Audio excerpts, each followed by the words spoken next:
बंजारन बहू। कमला एक बहुत स्वार्थी महिला है। उसने पैसों के लिए एक ऐसे इंसान से शादी की जो पहले से शादीशुदा और एक बच्चे का पिता भी था। कमला के पति को मरे हुए एक अरसा बीत गया है। अब वो अपने सौतेले बेटे वैभव के साथ रहती है। वैभव के दिल में अपनी माँ को लेकर इतना डर है कि वो अपनी माँ के सामने एक शब्द नहीं बोल पाता। उसकी माँ जो कहती है उसको सर झुकाकर वही मानना पड़ता है। वैभव, तुमने अभी तक घर का काम क्यों नहीं किया? तुमसे कितनी बार कहा है कि सूरज निकलने से पहले तुम घर की साफ सफाई पूरी कर दिया करो।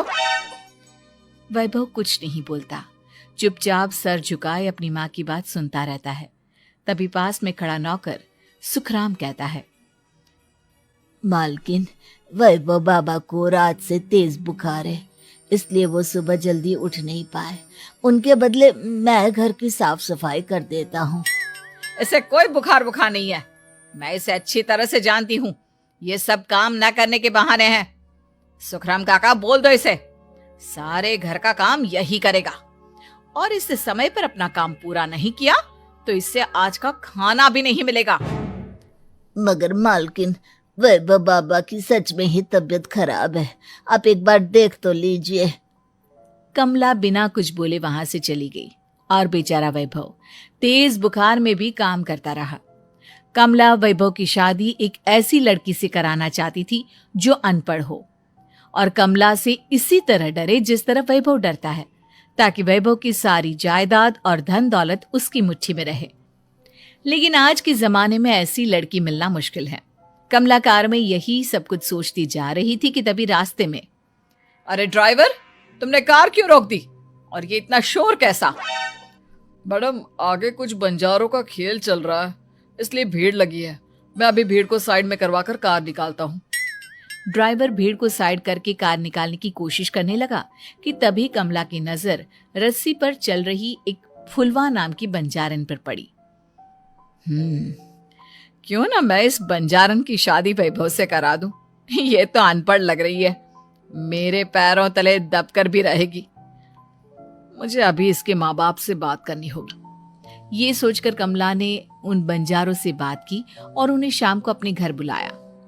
फुलवा के माता पिता वहां उसे लेकर आ गए। उन्होंने इतना आलीशान घर पहले कभी नहीं देखा था। अच्छा हुआ आप लोग आ गए। देखिए, मुझे घुमा फिरा कर बात करने की आदत नहीं है, इसलिए सीधे सीधे मुद्दे पर आती हूँ। मुझे आपकी बेटी बहुत पसंद है। मैं अपने इकलौते बेटे की शादी आपकी बेटी फुलवा से कराना चाहती हूँ। इसके बदले में आप जो चाहो वो ले सकती हैं। तभी फुलवा की माँ कहती है, ये क्या कह रही है मैम साहब? कहीं आप हमारी गरीबी का मजाक तो नहीं उड़ा रही ना? आप मेरे बेटे से मिल लो। अगर आपको मेरा बेटा पसंद आता है तो मैं कल से ही शादी की तैयारी शुरू कर दूंगी। सुखराम, सुखराम, वैभव को लेकर आओ। फुलवा अपनी माँ के कान में फुसफुसाती है, माँ, कहीं इस मेम साहब का छोरा पागल तो ना है? फुलवा अपनी माँ से बात कर रही होती है कि वैभव वहां आता है। फुलवा उसे देखती ही रह जाती है और उसके माता पिता उसकी शादी तय कर देते हैं। शादी वाले दिन किसी को फुलवा और वैभव की बेमेल विवाह की बात समझ में नहीं आती। फिर भी एक औरत कमला से पूछ ही लेती है, कमला जी, आपने अपने इकलौते बेटे की शादी देहाती गवार से क्यों करा दी? ये बंजारन आपके घर की बहू बनने लायक तो नहीं है। कम से कम अपने स्टेटस का ही ख्याल कर लिया होता। बहू तो अपने टक्कर की लाती, आपने तो बंजारन को ही बहू बना लिया। अब कमला को समझ में नहीं आ रहा था कि इस बात का क्या जवाब दे। वो कुछ देर चुप रही और सोच समझ कर कहती है, बहन जी, आपको तो पता है आजकल के बच्चे किसी की बात कहाँ सुनते हैं। मैं तो अपनी बहू एक पढ़ी लिखी और अपनी सोसाइटी की ही ढूंढ रही थी। लेकिन मेरे बेटे ने मेरे सामने इस बंजारन को लाकर खड़ा कर दिया। बोला कि मैं शादी करूंगा तो इसी से। अब भला मैं क्या करती, मुझे अपने बेटे के सामने झुकना ही पड़ा। कमला की ये बातें सुखराम भी सुन रहा था। उसने ये सारी बातें वैभव को जाकर बता दी।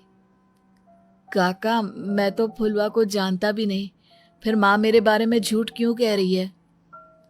अरे बेटा, तुम कितने भोले हो।